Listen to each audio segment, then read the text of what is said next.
ask that you be with this council, that you be with the members of first responders and everybody who's dealing with it every day, hospital workers.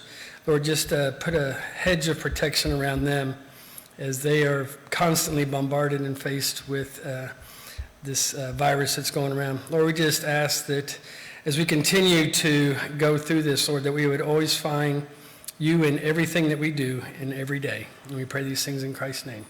Amen. Thank you. Appreciate you being here, sir.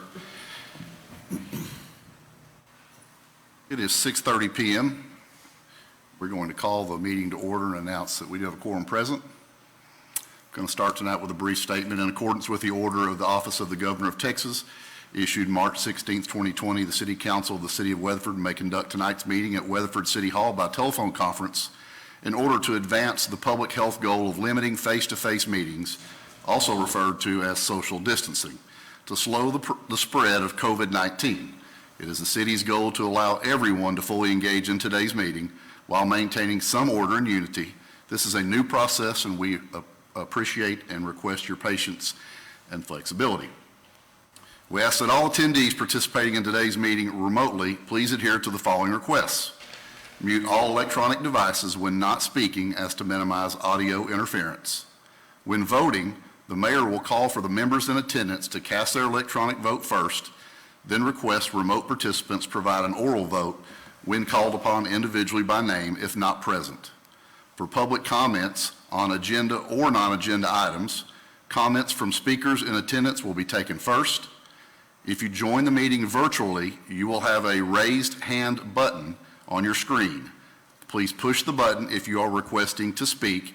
You will have 3 minutes, whether it is an agenda item or a non-agenda item. When your name is announced to speak, your microphone will be unmuted by staff. Please, before you start your statement, share your name and address, and you will be given again 3 minutes to speak. Item 3 on the agenda is pledges of allegiance to the United States and Texas flags. Will be led this evening by Mr. Jeff Robinson. All right, if you would please join me. I pledge allegiance to the flag of the United States of America and to the republic for which it stands, one nation under God, indivisible, with liberty and justice for all. Honor the Texas flag. I pledge allegiance to thee, Texas, one state, under God, one and indivisible. Cheers.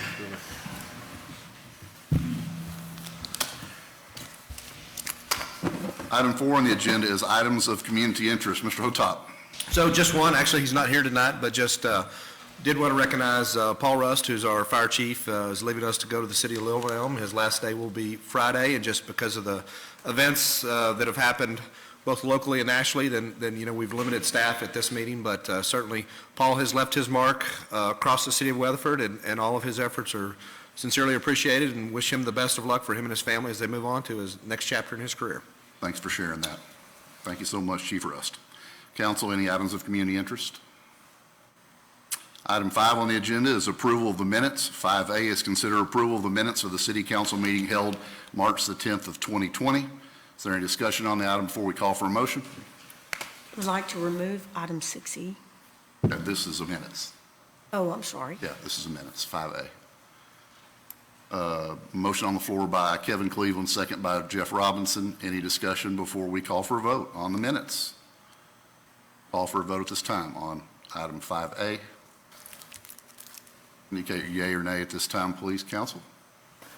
Minutes passed 4-0. Item 6 is consent agenda items. We have items 6A through 6E. Item 6C will be removed. We canceled our TERS number 2 meeting this evening, and 6E has been kindly requested by the Mayor Pro Tem to remove that for individual discussion.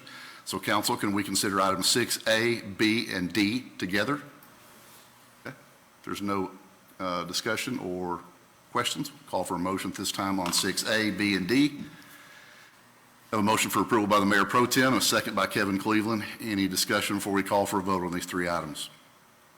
Hearing none, we'll call for a vote at this time. Indicate yea or nay, please. Items passed 4-0. This time, we're going to pull item 6E off consent agenda items. 6E is consider authorizing the city manager to execute an interlocal agreement with Parker County to provide library services for Parker County residents. Brad Burnett, welcome, sir.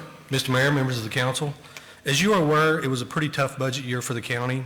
It required a lot of many hard decisions to be made during the budget process. However, our library director was able to negotiate a 15% increase in our interlocal agreement with the county. It took a lot of participation, negotiation, and we're proud to bring this to you tonight for your approval. Great. Any discussion or comments on this item? Yeah, just, would you state what the amount is they'll be paying this year? $51,865. Okay. Any other discussion on item 6E before we call for a motion? Hearing none, we'll call for a motion at this time on 6E. Have a motion for approval by the Mayor Pro Tem, second by Kevin Cleveland. Any discussion before we call for a vote? Hearing none, we'll call for a vote this time on 6E. Please indicate yea or nay. Passes 4-0. Item 7 on the agenda is public hearings. 7A is hold a public hearing, discuss and consider approval of ordinance 02020, correction O2020-15, amending figure 6.2 of the Weatherford Thoroughfare Plan. Mr. Terry Hughes. Mr. Mayor, members of the council, Terry Hughes, Director of Capital Transportation. We'll just started right into this again. Talk in the microphone. I'm sorry. Just talk in the microphone a little bit clearer. Thank you. Okay. Won't be everybody be able to hear better. I'm sorry. It's okay. Thank you. Again, this is an ordinance to update or modify our transportation thoroughfare plan. Our plan, in fact, is a document that's designed for periodic review and amendment to reflect the conditions and changes of our community. So, what were some of the changes that were the catalyst for this review program? Well, one of them was we adopted our general plan in January of 2018, and part of that general plan indicated to us and to this group that the community did not want urban sprawl stretching out into our rural areas. So we had some land use patterns that changed, which were going to change our need for some of the roadways out there. Along with that, Parker County voters approved a Tier 2 status in November of that same year, which really limited this community's methodology of growth and planning. So those two things, coupled with the fact that Parker County actually for the first time adopted their own thoroughfare plan based on our land use patterns from the general plan, kind of gave us the sense that we needed to go back through and look at our plan. This is the 2013 and 2017 thoroughfare plan. The 13 had been modified once. That's why we call it a 17-13 plan. And I want to show you this because that's the plan we used, the Transportation Advisory Board used when they implemented the review process. We went through a half a year of public input. We also visited with all the departments in the city to come up with what is a recommended plan. That was completed in January of this year, and the board forwarded this to you for recommendation. So what were the recommended changes? Some of those were eliminating most of the city arterial and collector systems that are outside the incorporated city limits in favor of the newly adopted county plan. This will improve platting efficiency in the future because we're working from the same plan in that sense.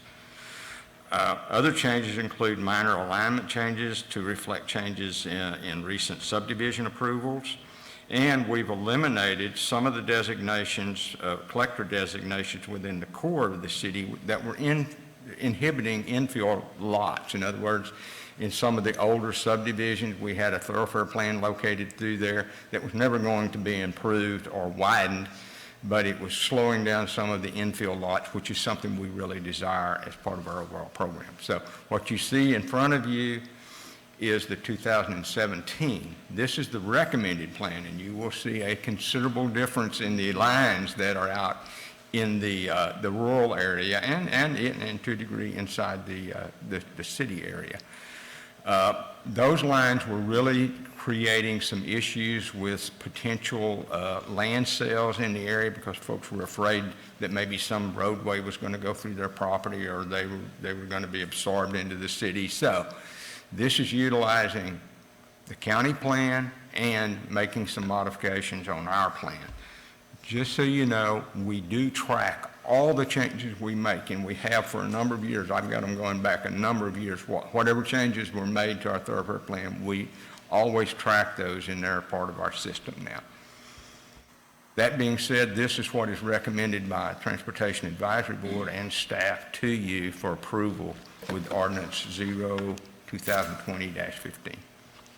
Wonderful. Thank you for your presentation, Mr. Hughes. Any questions or comments from council for Mr. Hughes? Thank you, sir. Call for a motion at this time on item 7A if there's no discussion. Motion by Jeff Robinson, second by the Mayor Pro Tem. Any discussion before we call for a vote? Real quick, public hearing, sir. I'm glad everybody chimed in at once. Told you got to roll with the flow tonight. We already have to have a public hearing on item 7. We do not have any speakers that I can see at this time that have remotely requested the opportunity to speak or in person. So if there's anybody in the audience at this time, we will close the public hearing on item 7A and now continue. We have a motion and a second on the floor. Is there any discussion before we call for a vote on the item? Hearing none, we'll call for a vote at this time.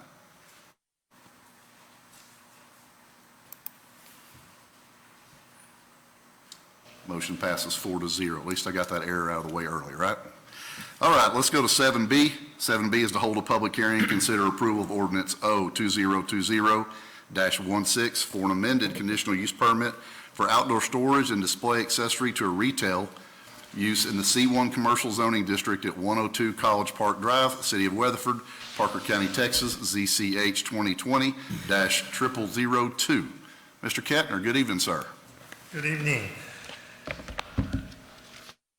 Have before you today this request for a conditional use permit as requested by Orson Farm and Home for their property located that on College Park Avenue, or College Park Drive, excuse me.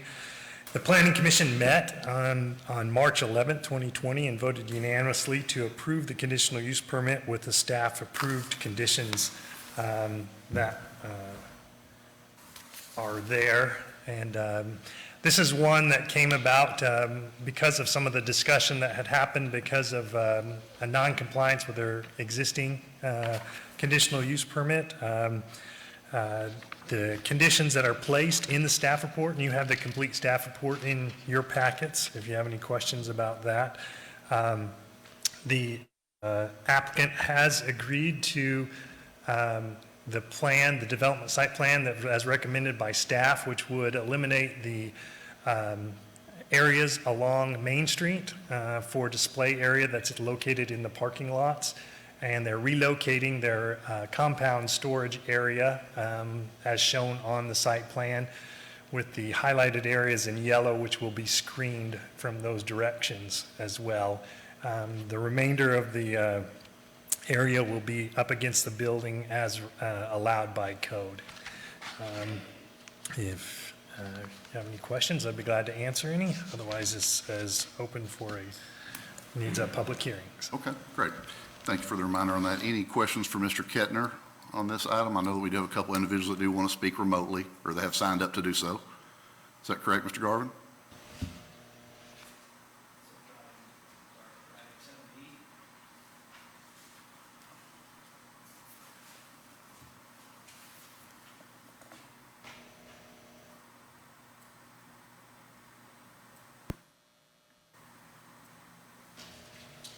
I know it's one of these buttons here.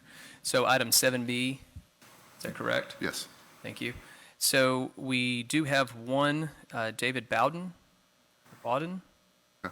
that is signed in right now and has asked to speak on this item. Okay. Do we have any questions from Mr. Kettner before we open the public hearing? Okay. Hearing none at this time, we'll open up the public hearing on 7B and go ahead and let Mr. Bowden have access.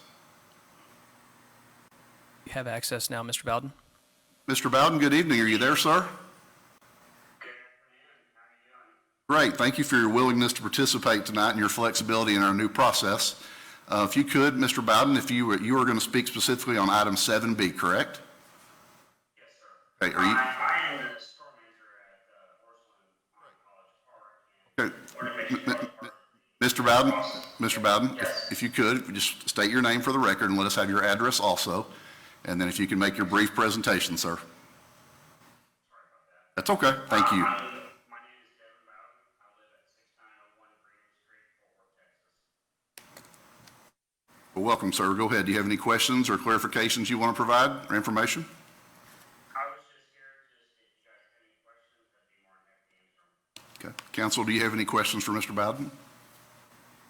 Mr. Bowden, I do have a few questions. I was the chair of the planning when this originally came through, and my concerns are in the amendment to the conditional use permit is, to be honest with you, there's not been compliance even with the original conditional use permit. So give me an assurance, or what's your level of confidence that in the event that we make this amendment, that y'all will be able to comply 100%?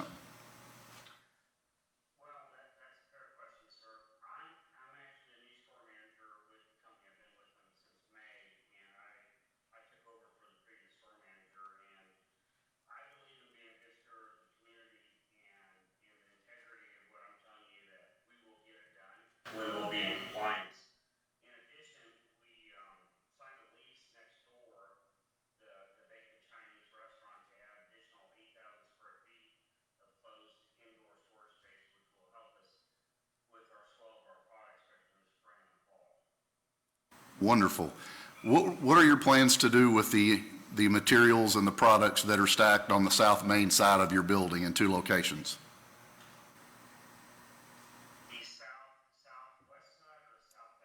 I'm going to call it the side that borders South Main Street. I would call it west, but I don't think it's a true west. Well, a lot of it's just lack of the display space we have with the indoor storage. I can cut down a lot of that outside displays. I guess you would call it more storage than display right now.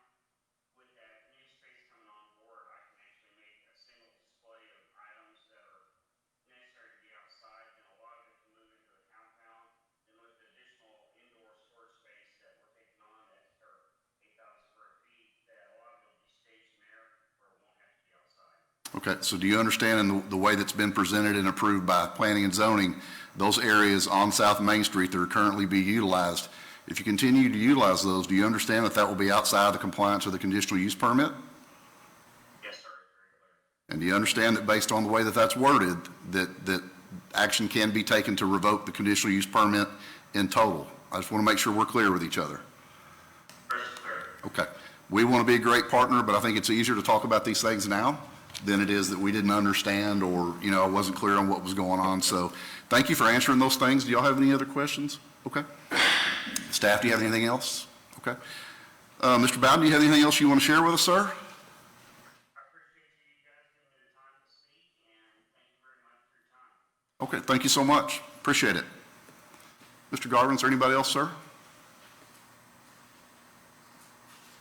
We did have a Nicholas Orscheln, but I do not see him logged into the meeting right now, but he showed to want to speak on this item, but he is not logged into the meeting at this We time. do not show Mr. Orschel logged in at this time to speak. Correct. That was his store manager, I believe, that just spoke, possibly on his behalf.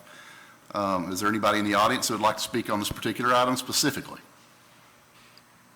Hearing none, we will close the public hearing on item 7B at this time. Council, any discussion on the item or comments for staff? Mr. Kettner, do you have any follow-up comments based on my questions or his responses? Not at all. The conditions are clearly stated in the staff report. Okay, great. And if we could just make sure that we note in the minutes that he clearly understands the conditions and that he has said that they will comply with those fully. And he also understands that the CUP can be revoked if those aren't fully complied with. Yes, and we will follow this up with a letter. All right, thank you so much. All righty, if there's no more discussion on item 7B, we'll entertain a motion at this time. Motion that we approve the conditional use permit. Motion by Jeff Robinson, second by Kevin Cleveland. Thank you for that. Any discussion on the item, council, before we call for a vote? Can we clear that, so the action is you're going to approve the conditional use permit with the staff-provided conditions? Correct. Mr. Robinson? Okay. Ms. Cleveland's your second stand? All righty. All right, we're going to go ahead and call for a vote on 7B. Mayor Pro Tem, thanks for the clarification on that.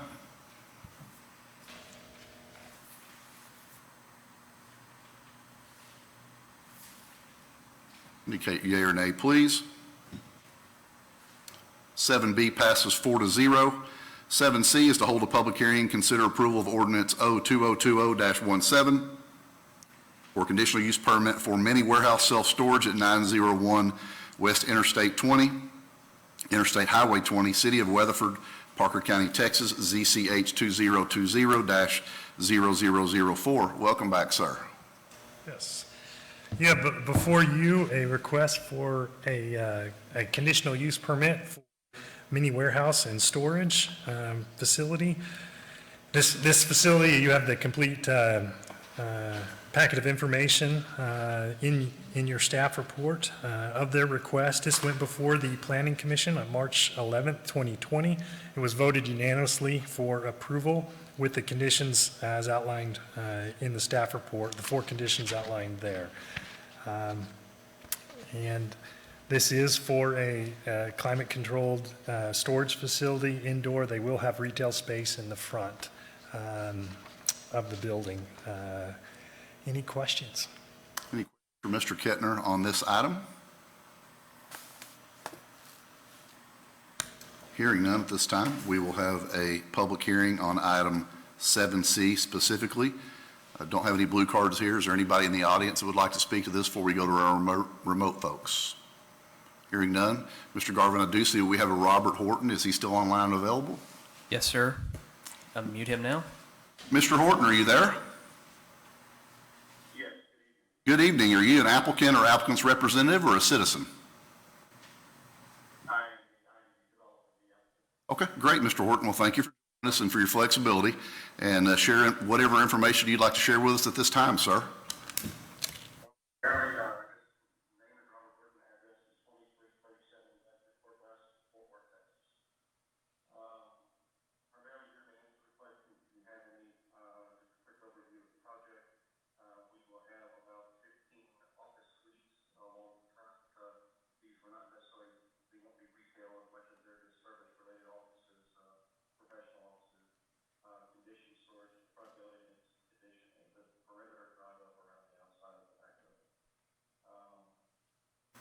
trying to make a nice development for the city, and we'll have hours, I think 6 a.m. to 9 p.m. I believe is what we agreed to.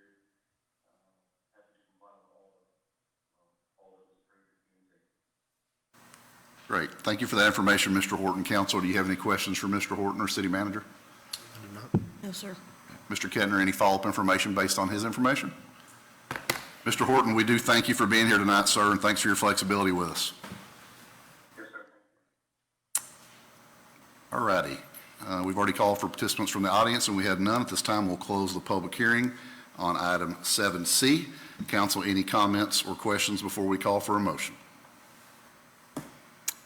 Hearing none, we'll call for a motion this time on 7C. Motion by Evan Cleveland. Motion to approve with the 4 recommendations in the staff report. Motion to approve with the 4 recommendations in the staff report. I saw a signal of a second, but I don't have a second showing yet. Somebody make a second? Do I see a second? Second by Jeff Robinson. Thank you, sir. Any discussion on the item? And your motion is with the 4 suggested items, sir? Okay. Or your second? We'll call for a vote on 7C at this time. Righty. Indicate yea or nay, please, at this time on 7C. Passes 4-0. 7D on the agenda is hold a public hearing and consider adoption of O2020-20, amending Title 11 subdivision regulations for the City of Weatherford and its extraterritorial jurisdiction, ETJ, MCA 2020-0002. Welcome back, Mr. Kettner. Yes. As requested, we're bringing this back after 90 days that we adopted in January. Bringing it back, there was some clarifications that needed to be made in the subdivision regulations. Those are all highlighted and were included in your staff report. We also, as discussed in the Planning Commission meeting at their March 11th meeting, They approved it unanimously with all 7 recommending approval of this request. Of the substantial changes, most of them were grammatical and clarifications to sentences and phrasing that we knew we'd come back with. We initially had a large change to the parkland dedication. However, with the current circumstances we're under, we've decided to hold off on that, and what we'll do is come back to you in another 90 days with the subdivision regulations and continue to watch our subdivision regulations, see if there's any other modifications we need to make, and go from there. But open to any questions you might have about the subdivision regulations. Any questions for Mr. Kettner before we have a public hearing? All right, thank you, sir. This time we'll open up a public hearing on item 7D specifically. Is there anybody in the audience who would like to speak on this item? Hearing none, Mr. Garvin, I do not show any that want to participate from remote. That is correct. Okay, great. At this time, we'll close item 7D, the public hearing portion. Council, any questions on item 7D before we call for a motion? Hearing none, we'll call for a motion at this time.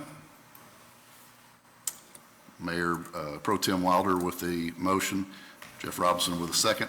Any discussion before we call for a vote? Hearing none, we'll call for a vote at this time on 7D.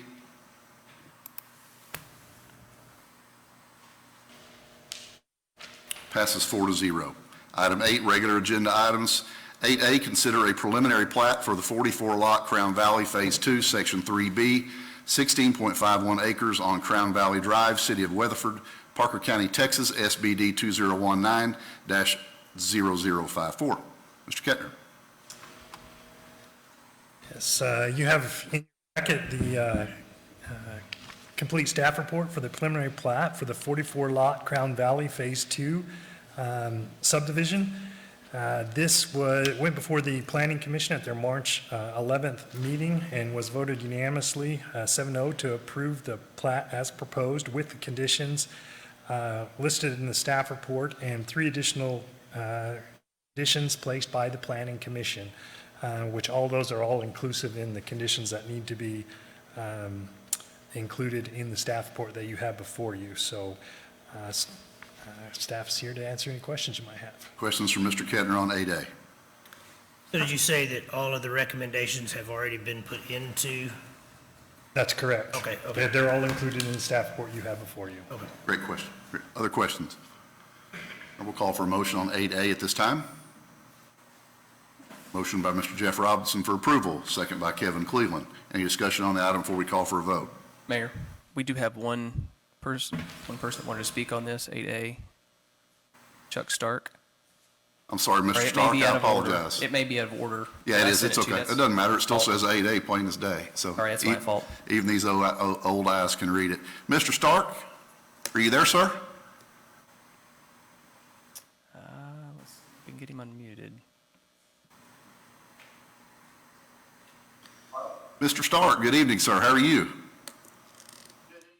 My name is Charles Stark, 6221 Southwest Boulevard, Fort Worth, Texas. I am the engineer on this project, and I'm here to answer any questions you might have. Council, any questions for Mr. Stark? Mr. Stark, we appreciate you being here, sir, but I'm not hearing any questions from the council, sir. We appreciate it very much, thank you. Anybody else for 8A before we call for a vote? Call for a vote at this time.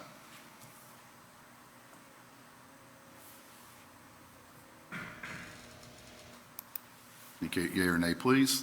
4-0, it does pass. 8B is consider a final plat for the 20-acre Windmill Meadows addition, being 7.765 acres located between East Columbia and Tower Street, City of Weatherford, Parker County, Texas, SBD 2020-0007. Might as well just get you there tonight, huh? Yes, you have before you a 20-lot final plat for the Windmill Meadows addition, which is 7.7 acres. This went before the Planning Commission, and you have the complete staff report in your packet with the conditions it was approved under, which was approved at 6-1, subject to the conditions indicated by staff and specified by the Planning Commission. which included an additional 3 conditions, which are included in the recommendation you have before you. If you have any questions, staff. would be glad to Questions on answer 8B for Mr. Kettner? Mr. Garvin, I do not see anybody signed up. Am I messing up anything here? Okay, great. We'll entertain a motion on 8B at this time, council, if that's your pleasure. Motion for approval by Jeff Robinson. And a second by Kevin Cleveland. Any discussion before we call for a vote? Hearing none, we'll call for a vote this time on 8B.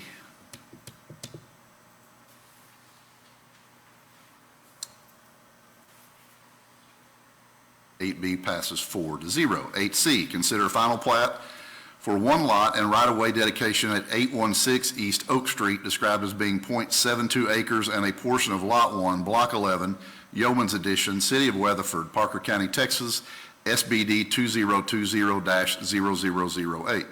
Mr. Kettner. Yes, this is the edition, which is, you have the complete staff report in your packet, which is for right-of-way for street widening project that will additional right-of-way for street widening in this vicinity. The Planning Commission met on March 11th, 2020, and voted unanimously 7-0 to approve the plat as proposed. Any questions? Questions for Mr. Kettner on 8C? Mr. Garvin, don't see anybody sign up to speak. Okay. Council, if there are no questions, we'll entertain a motion at this time. Jeff Robinson did provide the motion for approval. Mayor Pro Tem Wilder provided a second. Any discussion before we call for a vote on 8C? Hearing none, we'll call for a vote at this time. Indicate yea or nay, please. 8C passes 4-0. 8D, consider a minor plat for a 2.54 acre lot at 1507 Ranger Highway in the extraterritorial jurisdiction of the City of Weatherford, Parker County, Texas, SBD 2020-0009. Yes. Right. This minor plat for the Ranger Highway Business Park, which is a 2.545 acre lot. This includes right-of-way dedications for this property for its development, and there are 4 conditions placed on this plat in the ETJ, and if you have any questions, I'd be glad to answer. Questions for Mr. Kettner on 8D, presented with 4 conditions. Hearing none, we'll entertain a motion at this time. If that's your pleasure. I'll make a motion that we approve with the 4 conditions. Motion by Mr. Robertson for approval with the 4 conditions. 8D, Yes, sir. we do have someone that wants to speak on that, and Mr. Scott Crawford. Sorry. Correction. Thank you for interjecting, sir. All righty. Do have a motion and second on the item. We would like to call for Mr. Scott Crawford. Let me know when he's available. Yes, sir. Can you hear me? Yes, sir, Mr. Crawford. Are you the buyer's rep or representative of such? Or a citizen? Great. If we can have your name and address, and then we'd like to hear your presentation. Yes, sir. My name is Scott Crawford. I reside at 12409 Bella Vineyard Drive, Fort Worth, Texas. And I just wanted to make myself available if y'all have any questions. We sure appreciate that, Mr. Crawford. Does anybody have any questions for Mr. Crawford? No, sir. Mr. Crawford, we appreciate you being here with us tonight, but it doesn't sound like we have any questions for you, sir. All right, thank you. Y'all have a good evening. Thank you. You too, sir. All right, council. Any other questions or comments on this? Hearing none, we'll call for a vote at this time on 8D. Indicate yea or nay, please. It passes 4-0. 8E is considered a preliminary plat for the 137 residential lot at Waterford Park on the 44.253 acres out of the Texas and Pacific Railroad Company survey, abstract number 1499, and the John McCullough survey, abstract number 911, City of Weatherford, Parker County, Texas, SBD 2020-0010. Mr. Kettner. Yes, you have for you in your packet a staff report for the preliminary plat for the 137 lot residential subdivision for the Waterford Park. This plat went before the Planning Commission and was unanimously approved 7-0 for all planning commissioners present to approve the preliminary plat with the conditions outlined in the staff report. And we're here if you have any questions, and I believe representatives of the applicant are here in the Any audience. questions for Mr. Kettner before we have the applicant's reps come up? Anybody? Righty. Applicant's rep, come on up, sir. How are you this evening? Thanks for your patience. We can have your name and address, and I'm assuming the presentation will be relatively brief. Yes, sir. Okay, thank you. My name is Remington Wheat with Bannister Engineering, 240 North Mitchell Road, Mansfield, Texas. And I just wanted to make a couple of quick points before I answer any questions you may have. As you can see, we have 11 conditions of approval due mostly to the new time constraints of, city review process and whatnot. We have developed a revised version of the plat that I believe addresses all 11 of these conditions. Condition 2 through 11 are very straightforward. It's easy to see how we can address those. Condition number 1, I think, warrants some discussion or explanation on how we're planning to address that. So, condition 1 says corner lots shall have a minimum lot width equal to the minimum depth of the zoning district, 110 feet pursuant to subdivision regulation 11-6-1A. So, to be clear, our revision, I believe, is fully in conformance with subdivision regulation 11-6-1A.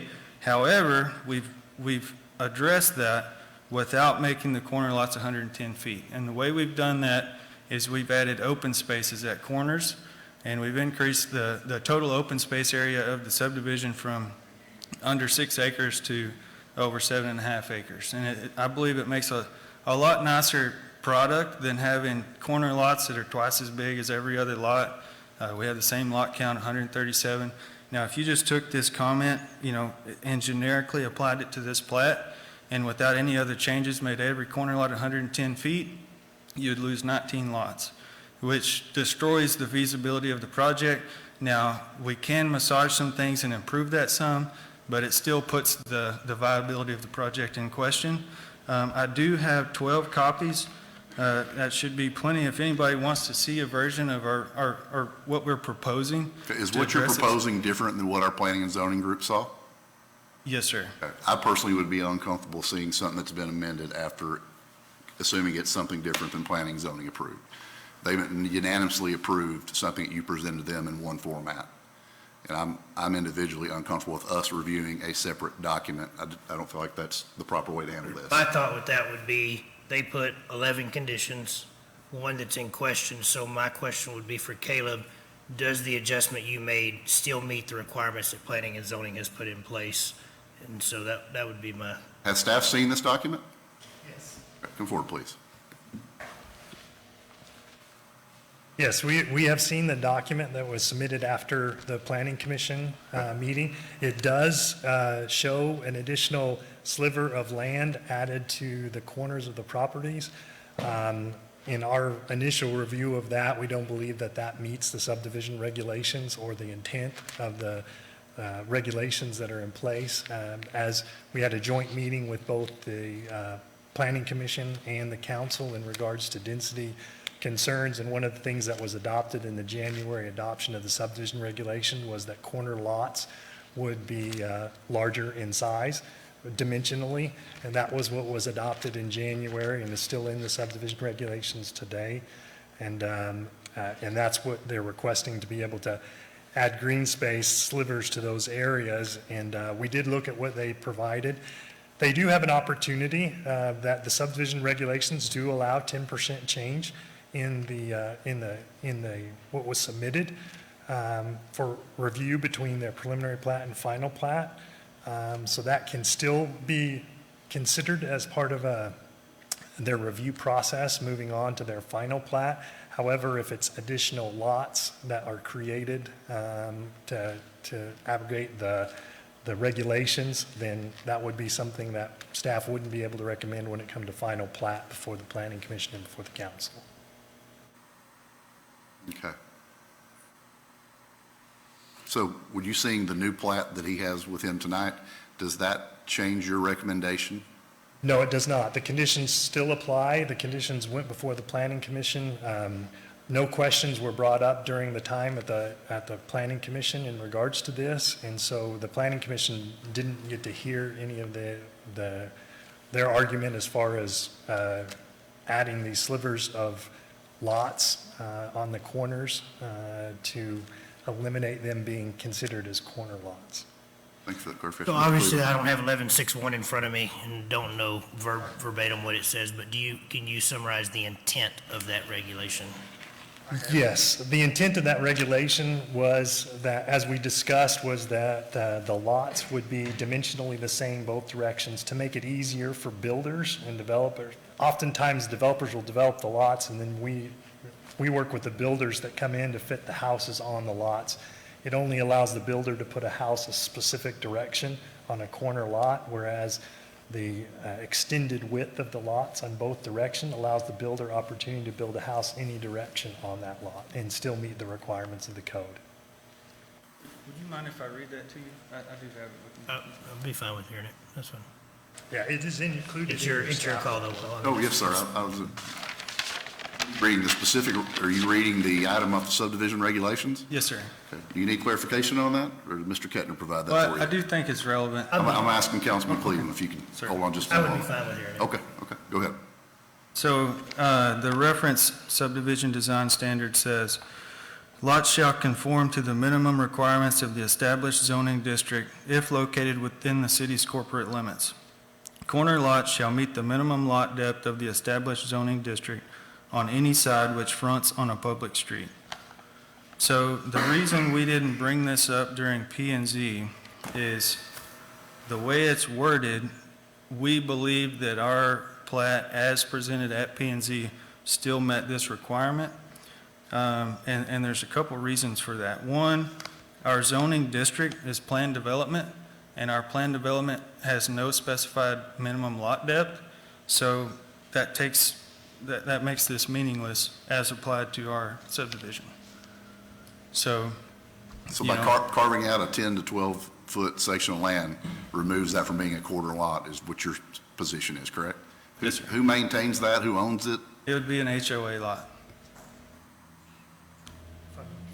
If I might just point out Please. some clarification on that, because the point of that established zoning district in the PD, we actually gave them based on, this is a PD that was split in half in essence, and the developer of this has only purchased 40 acres of the original planned development and is only putting in portions of what the amenities and requirements are for this portion of the development. And as such, that PD, the dimensions we gave is the smallest lot that fits on there, which is the R1 single-family district, which is the 50-foot lot dimensions by 110. And those are, as we've discussed in joint meetings, that's something that we wanted to see a little bit of difference in our neighborhoods, our new neighborhoods that come in. Additional green space is a good thing. We've talked with them about that. They do have green space in the floodplain area and along their parkway that's coming in.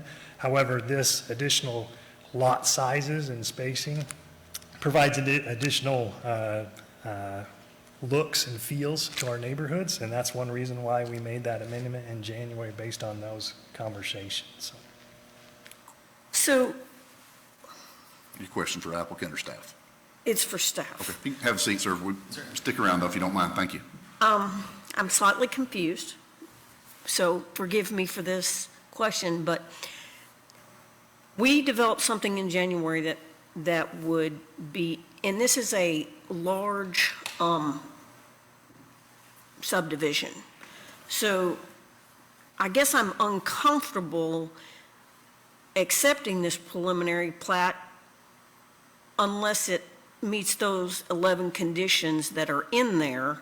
And if we already know that they don't wish to conform with the corner lot, because 137 residential lots is a lot of lots. Certainly does. So we definitely want the corners to look and feel the way we designed them in January. Yes. So if we accept this and say, we're going to accept this motion and we're going to approve it with the 11 conditions, then do we have an opportunity to then again say, because I really believe those corner lots need to remain as we designed it in January. Do we then have the opportunity, if they come back and don't do that, once the final plat comes in, to say, no, that's just not what we want? That's correct. The final plat can come in after the fact, and if it doesn't meet the conditions that have been placed on this preliminary plat, we would not, as your staff, be giving you a recommendation to approve that, or the Planning Commission. You do have the ability, if you feel that, based on the discussion, what you've heard from the applicant and staff, to override the Planning Commission's recommendation with approving it with conditions. It can be denied for the same reason, for the same conditions, and then they would just start the whole process over again. Great question, Mayor Pro Tem. Any others? Mr. Cleveland? No, I feel like we've kind of went a direction, and we're seeing the results of some decisions we made. It would be absurd in my mind to go back when it's having the desired effect. So I feel like these are the things that we were trying to head off with the decisions we made in January as a group with planning and zoning, and to now reverse it when it's having the desired effect would be kind of absurd to me. Mr. Robinson, any comments? I think Kevin put it very well. Mr. Garvin, anybody else? Okay, looks on. Let's speak one more time, sir. Is it new information? It's a request on how I would. I think that we're confident in the direction that we're going based on our subdivision regulations, but I appreciate you offering. It's not about. Sir, thank you. Have a seat. Council, any other questions or discussion on the item for staff? Okay, thank you. We'll entertain a motion at this time on 8E. Make a motion to approve with the 11 recommendations in staff report. Motion on the floor by Kevin Cleveland, second by the Mayor Pro Tem. Any discussion on the item before we call for a vote? Hearing none, we'll call for a vote this time on 8E.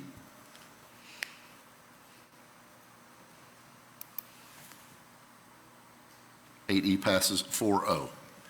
8F, consider a preliminary plat for the one-lot Victorin addition, described as 2.253 acres out of the George Stagg Survey, abstract 1196, City of Weatherford, Parker County, Texas, SBD 2020-0011.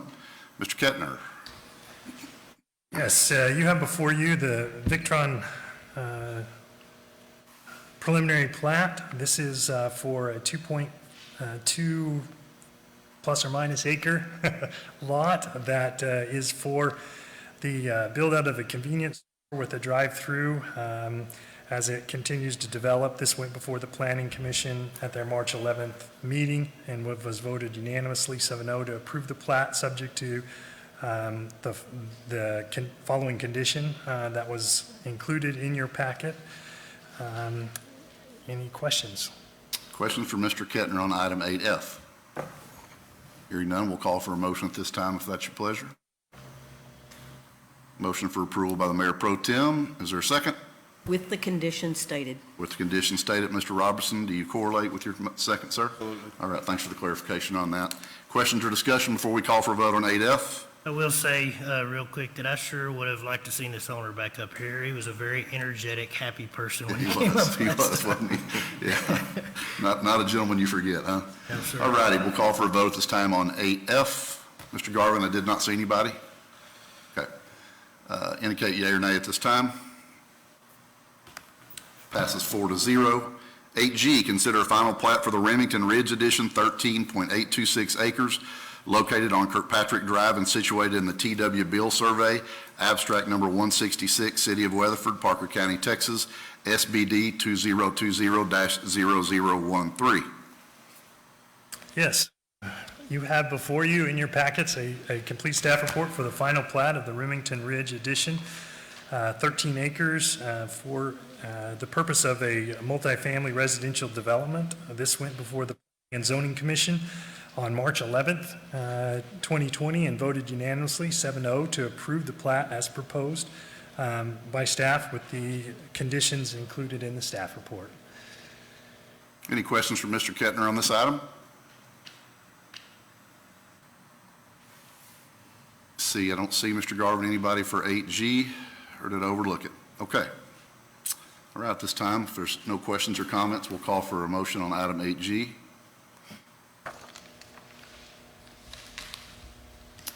Motion for approval by Mr. Robinson, second by Mayor Pro Tem Wilder. Discussion on the item before we call for a vote. Hearing none, we'll vote this time on 8G.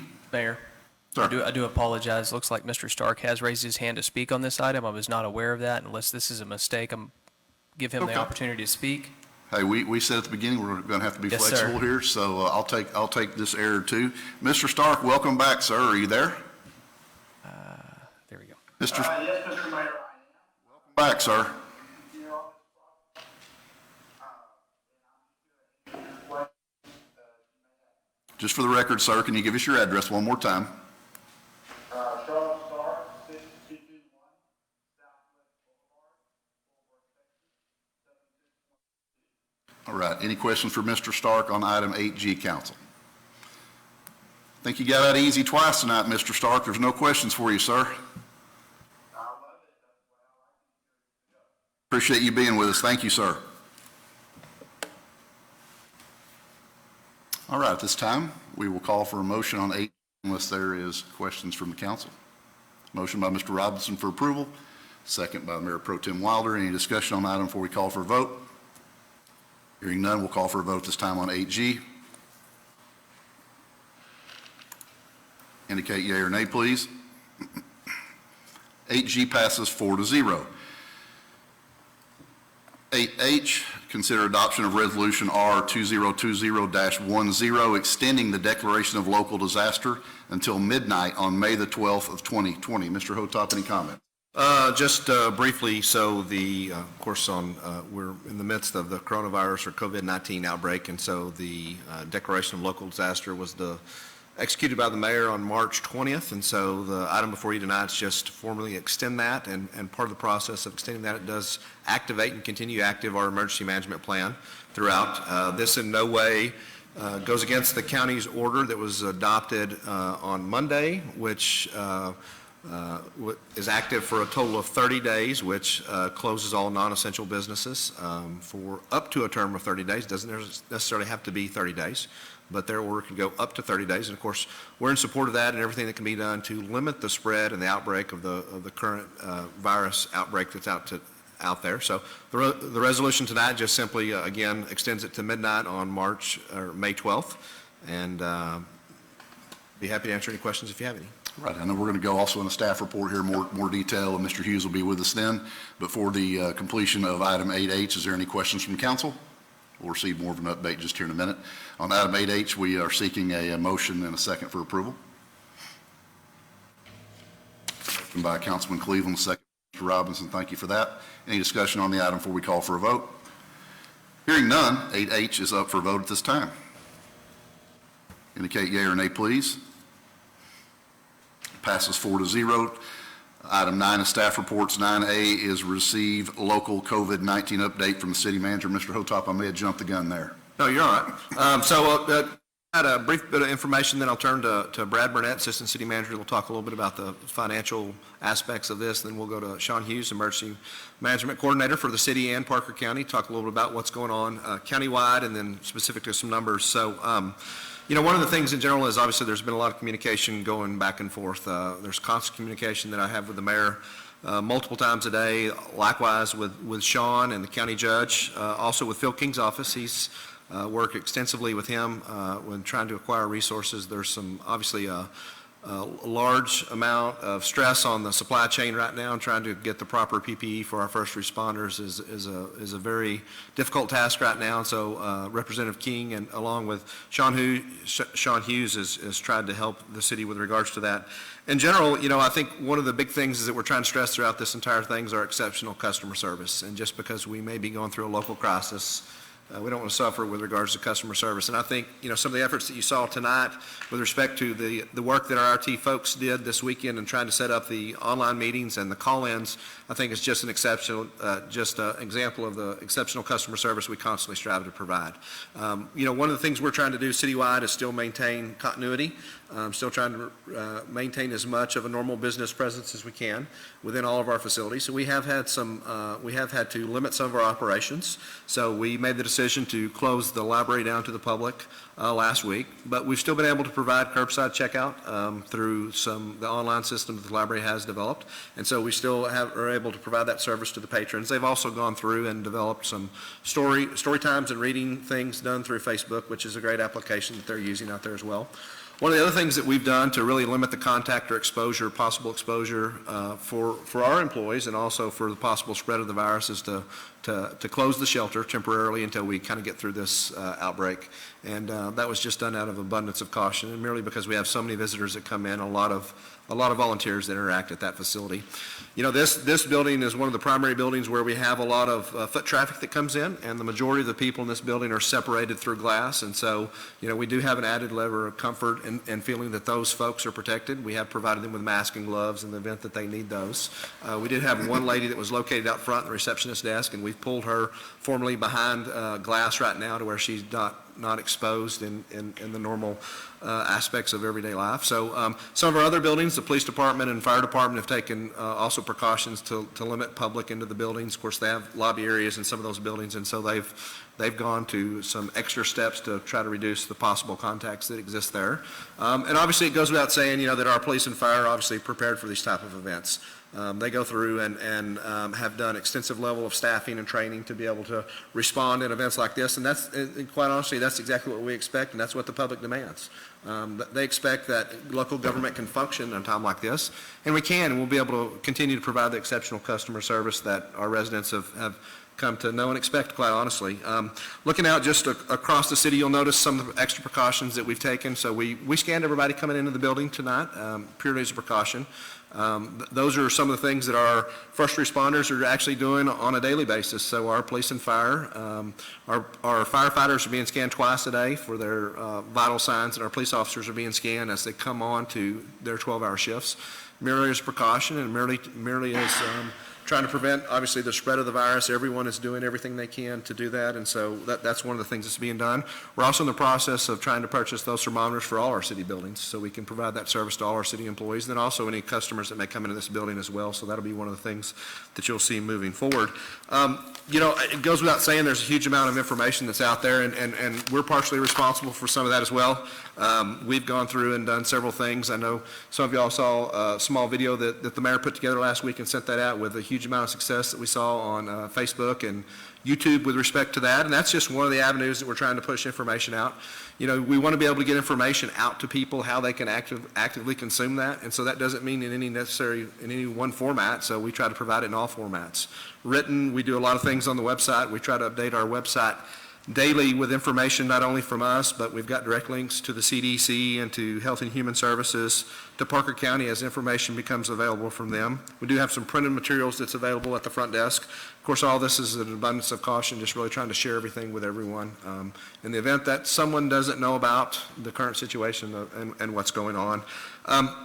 One of the other things we've done, and actually started this pretty recently, is what we'll term as an internal task force.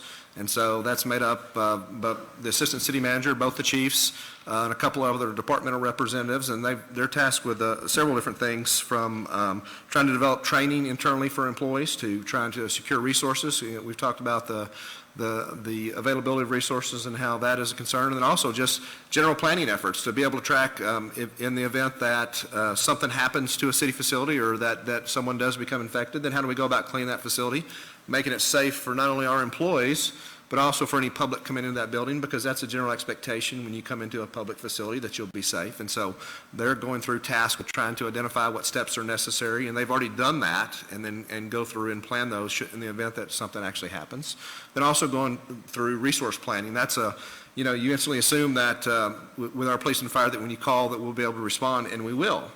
In the event, though, that one of those or multiple of those officers get sick, then what's our backup plan? And so what we have in place is the ability, and we've talked about this before, but Representative King has offered through avenues that they have to be able to bring in other folks, whether it be if police officers got sick and they needed to bring in some DPS workers or others within the city of Weatherford to help with that, then we've got a plan in place to be able to provide those services so you don't see a diminished service at all.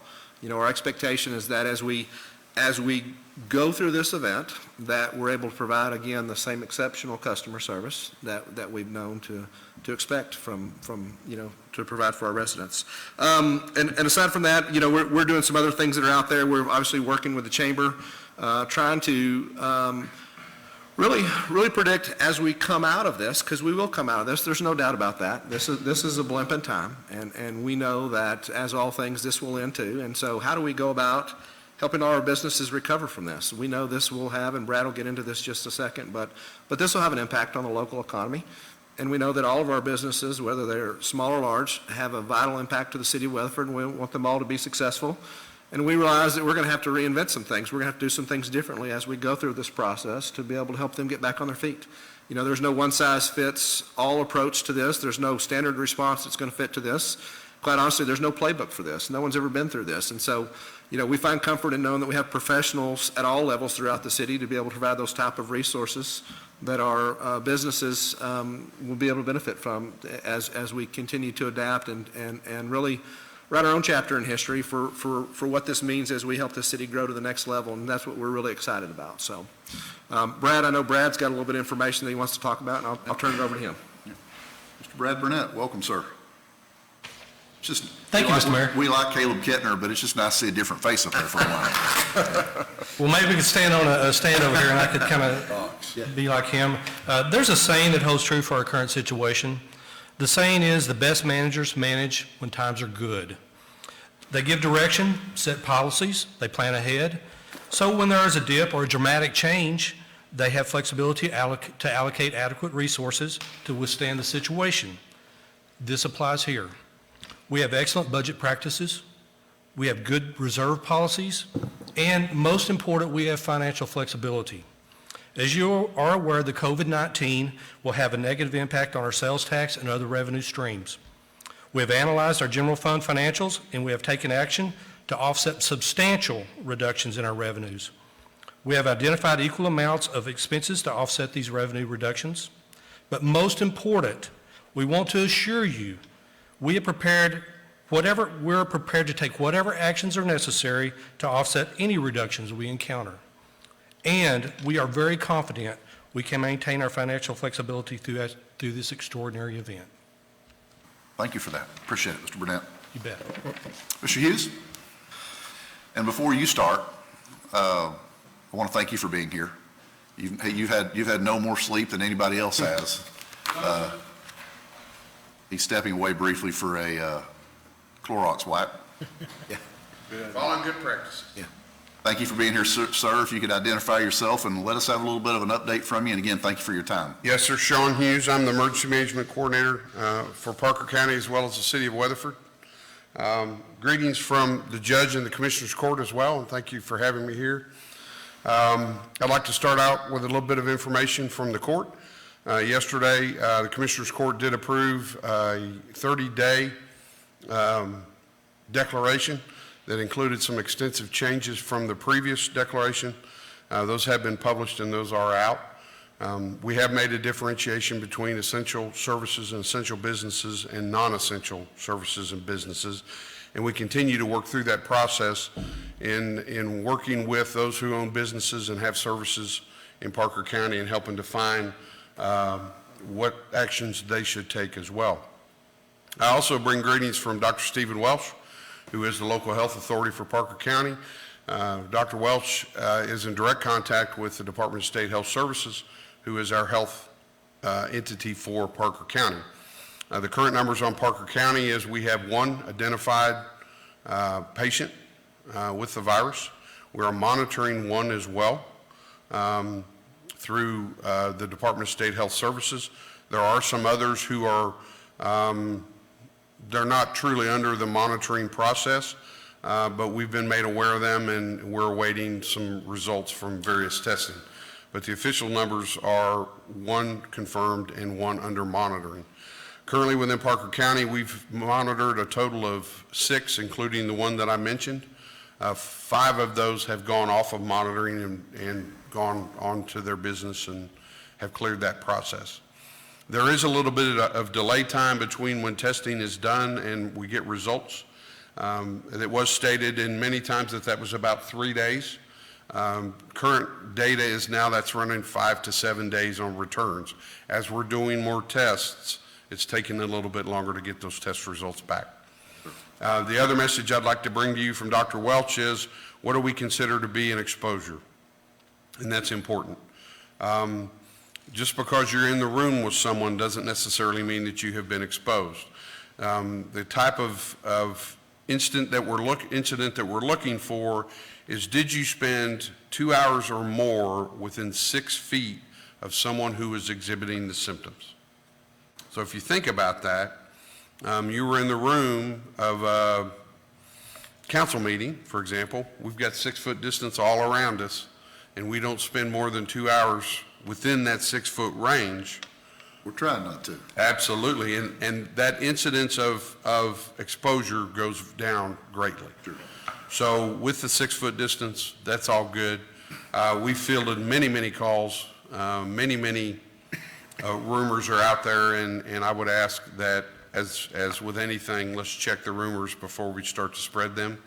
But we've gotten many calls about many things. Many of them aren't true. We continue to respond as the city of Weatherford does and all of Parker County does. We rely upon our first responders and our ESDs and our fire departments to help us get through this, and life care as well. They're all working together. I can tell, I don't want to speak for the chief, but those meetings are going on. I hold a weekly meeting with all of the public safety chiefs. I had the first one last week. I'm going to do the next one tomorrow, so we can share ideas and make sure that we're all working together as we do. Other than that, I'm here for any questions you may have or any questions that someone may have, and happy to answer. Well, again, we thank you for being here. Councilor, are there any questions for Mr. Hughes? Now, just say I appreciate all you're doing. Yes, sir, thank you. Yes, thank you very much. Yes, ma'am, thank you. Mr. Hilltop, any questions? No, again, I just want to reiterate just the appreciation for the closeness of working with Sean, and obviously with you and the county judge and Phil King's office. Obviously, that's the expectation. I mentioned it before, but that's the expectation the public has, and that's exactly what's happening. We get, in addition to that, Sean provides 2 updates each day to us, and so we receive that information. So again, close coordination, and sincerely appreciate that. Absolutely, and that will continue. Thank you, appreciate that. Thank you, sir. And to our citizens that are listening, just a brief comment that we understand that this is a time where people are unsure, maybe even fearful, and that every decision that this staff and this council makes, we understand the gravity of it, and we understand that it has an effect on families and businesses that make times much more difficult. And we don't want the citizens to think that we take that lightly for 1 second.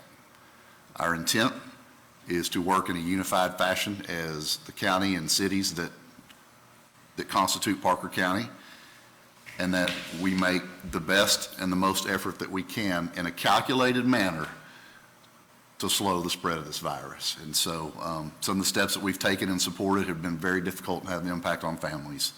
And as soon as things can be reinstated back to the way they were in a safe manner, we're certainly going to do that. Thank you very much. Item 10 on the agenda is future agenda items. City Manager? I have none. Council? No, sir. Item 11 is executive session items. 11A pursuant to Chapter 551 Texas Government Code VTCS Open Meetings Law, in accordance with the authority contained in 551074 personnel matters to deliberate the appointment, employment, evaluation, reassignment, duties, discipline, or dismissal of public officer or employee.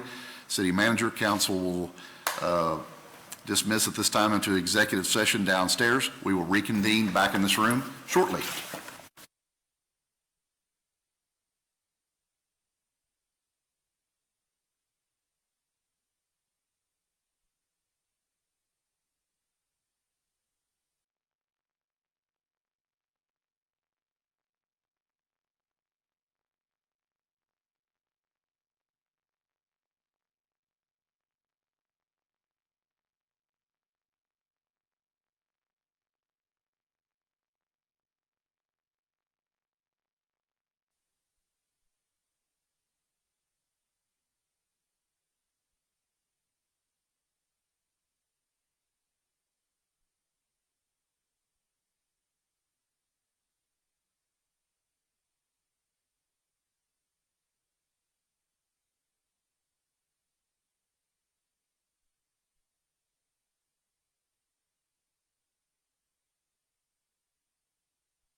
All righty. We are back into regular session at 8:13 PM. Item 12 is contained in section 551074, personnel matters. To deliberate the appointment, employment, evaluation, reassignment duties, discipline, or dismissal of the public officer, employee, city manager, council. Any action? No, sir. All righty. Move to item 13, citizen comments on non-agenda items. Mr. Garvin, from the audience, any speakers? All righty. Seeing none, we'll go to item 14, which is adjournment. Motion by Cleveland for adjournment, second by Mayor Pro Tem Wilder. And we'll take a vote on that this time. Indicate yea or nay, please. Council's adjourned 4-0 at 8:13 PM. Thank you, everybody, for your time and hard work.